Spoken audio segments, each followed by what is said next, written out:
రాసిన రాతలిచ్చట మార్చుతూ మార్చుతుంటే నేలపైన వింతలన్నీ నింగి కన్నుతో చూడరా ఈశ్వరా పరమేశ్వరా చూడరా ఎటు చూడరా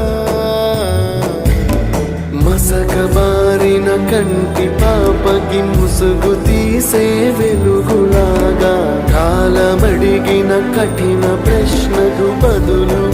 ఎదురవ్వరా ఈశ్వరా